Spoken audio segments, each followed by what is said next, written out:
before I get on that plane and go back home. Because I know I'm going to hear it from my wife. And I know some of you saying, $195, Alan, you had to get permission from your wife? That was a lot of money back then off a $2,600 a month paycheck. It's a lot of money. And so I got involved in this business. And I worked and I worked and I worked. I never forget, I said, Lord, if I could just replace my income, I'll never ask you for anything else. Then I finally replaced my income. And then I remember going back and said, Lord, if I can just make $5,000 a month, I'd be so happy. $5,000 a month. That means that I would have ventured someplace I'd never gone before.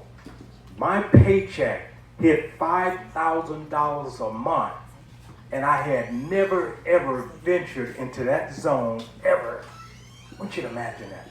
Do you remember your first time you hit a certain goal and your paycheck had never gone there before? It's a great feeling, isn't it? Then I go back and I said, Lord, if I could just make $10,000 a month, I won't ask you for anything else. All I hit $10,000 a month. Then I hit $15,000 a month. And I said, Lord, I lied. If I could just get $20,000 a month. Because my mind kept expanding and expanding and expanding. And I tell you what, it was a great feeling knowing that before I left the military, I was earning more money than my general. That was a great feeling. Matter of fact, I was so famous, I was on the front cover of magazines. I was in the centerfold of magazines.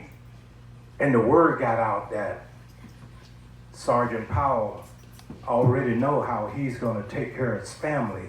Let's make his life difficult. So all of a sudden the word went out for nobody to speak to me in the unit. Nobody could talk to me. They said, we're going to take disciplinary actions on you guys if you're caught in that pyramid deal with Sergeant Powell. All of a sudden, everybody want to make my life miserable. And I just kept cranking. Because I truly believe the best revenge is what? Massive success. Massive success. I said, I'm going to blow the doors off this thing. Then all of a sudden, when I had my retirement party, I tell my secretary, I said, you know what? At first, I didn't even want a retirement party. I was so angry at everybody. Because I was doing something. And I was doing something meaningful. I was providing for my family in a way that I never had done before. But if everyone was not happy for me, and I never forget, I had a going away party and I charged $20 per head. Because I said, well, I don't want this to be your typical retirement party. People forced to show up at my retirement party and they really don't want to be here. I charged $20 a head. And we had standing room only. And I did an opportunity presentation that night. And not a soul left that room. And they were so happy. A minute of them later joined me. Secretly, they didn't let nobody know they was in the deal with me though. I'm saying this, guys, because I've been where you are if you haven't experienced a lot of success in network marketing. It's not easy. It's not easy. Really, it's not. The only reason I didn't got away with this all these years is because my wife worked right alongside me. Can you believe Ronnie and I have been in business together for 34 years. We've been working together in business. Think about this. I've seen so many relationships break up over the years because the husband excited about the business and the wife is at home blowing up his phone. Where you at? When you coming home? And vice versa. I've seen it over and over. My wife can't complain that because she's with me. She can't complain whatsoever. Sometimes I got to remind her, hey, it's midnight. Can we go home and go to bed? So what I'm saying is I want to encourage all of you. I always like to break this down. Today we recognizing people about hitting certain milestones in their business. I want to just say this. The way I look at this, the smallest unit of success in this business is a 3-star.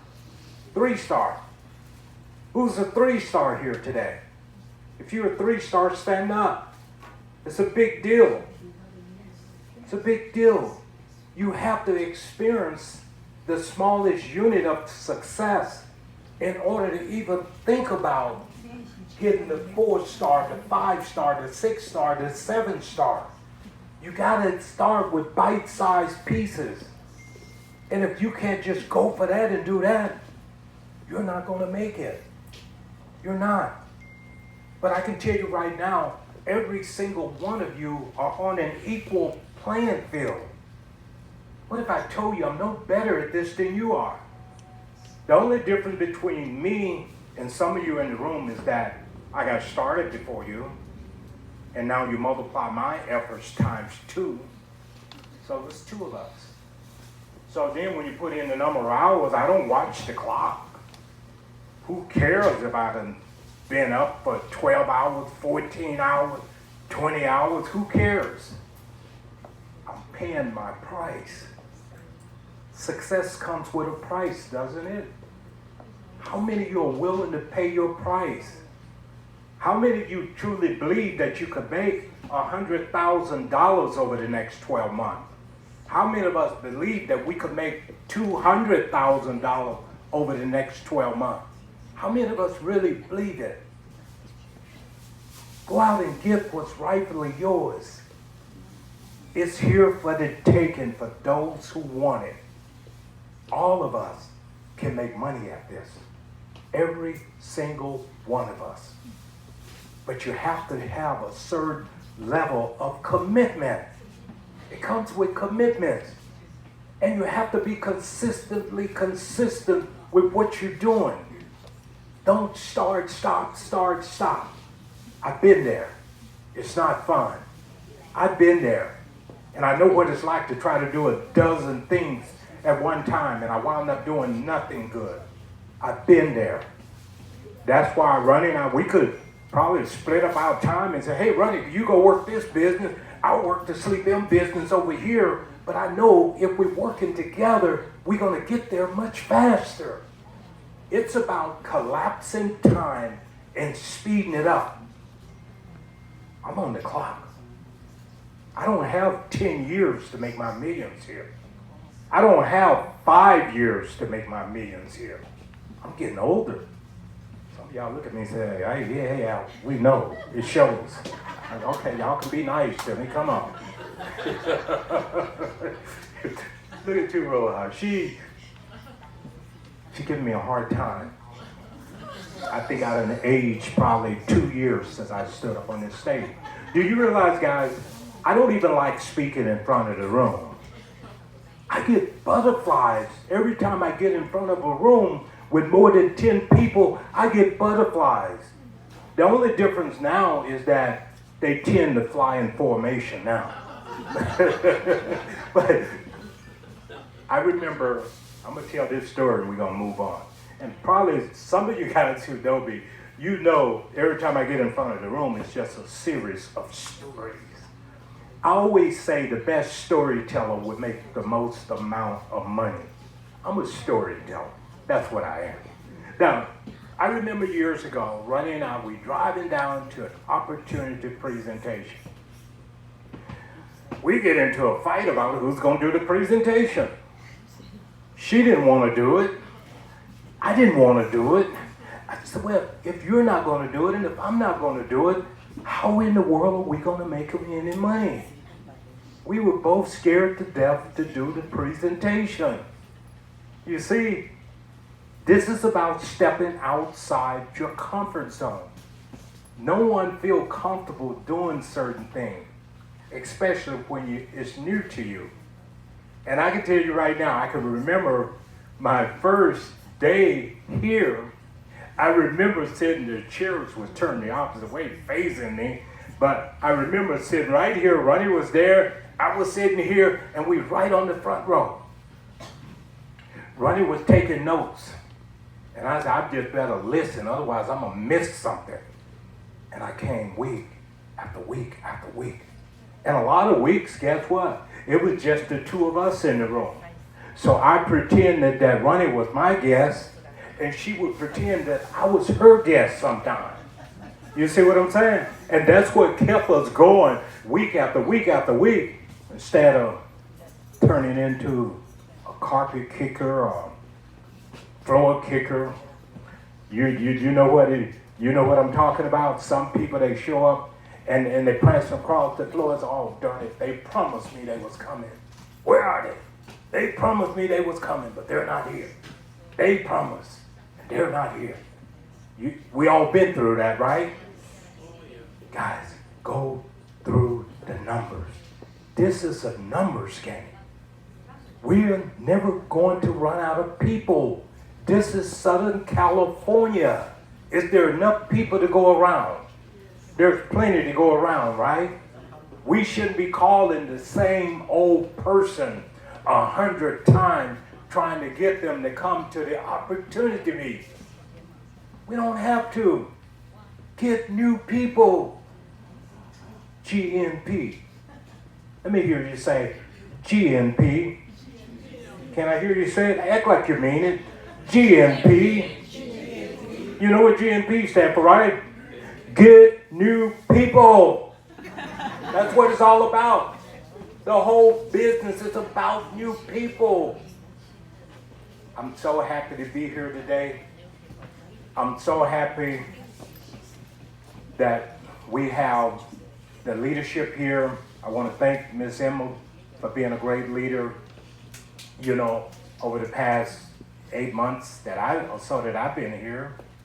And I'm sure she's a great leader even before then, because some of you guys were here, you know, even before, and you're happy as can be. I see y'all coming here, you know, big smile on your face. Also, I want to thank Laura. We want to hear from Laura. Where is she, by the way? Where is Laura? You know, when I first got started, you know, I had a lot of questions, lots of questions. And I know I drove training crazy. I drilled. I had so many questions. I didn't know anything, and I was wondering if there was any hope for me at all. I remember one night, I go out with Laura for a bite to eat. And because I'm asking questions and questions and questions, and I remember she sitting down. Do you guys know what a napkin presentation is? Yeah. Laura was talking so fast, and she pulled out the napkin, slid the napkin over, and she got a pen, and she was writing, she's drawing circles. And I said, wow, that's my lingo. I'm used to reading these circles and stuff. I've been doing it for 30 years, drawing circles. I say, Laura say, that's the kind of language this guy like. He liked these circles. So she's sitting there drawing circles and stuff and talking away. And I was just nodding my head. So she got me to nod my head. And so I'm nodding my head because I was too embarrassed to tell her I didn't understand anything. I was too embarrassed to tell her. Then I walked out of there that night, and the napkin happened to get wet. And so when I go to try to open the napkin up again, it fell apart. So now I didn't even have the blueprint anymore. So then I remember coming in the following week, so Ronnie run over to Mr. Lee. And she trying to get some clarity on these circles and stuff that Laura was drawing. And then so Ronnie talked to Mr. Lee, then she come back and translate to me. Even though Mr. Lee was speaking in English, Ronnie felt as though she needed to translate it to me. So when she translated me, I still didn't understand a thing. And I'm saying, wow. I said, I hope we can figure this thing out soon. because I'm going to run out of money if I keep on going like this. I said, but this is what we have to do. Yes, sir.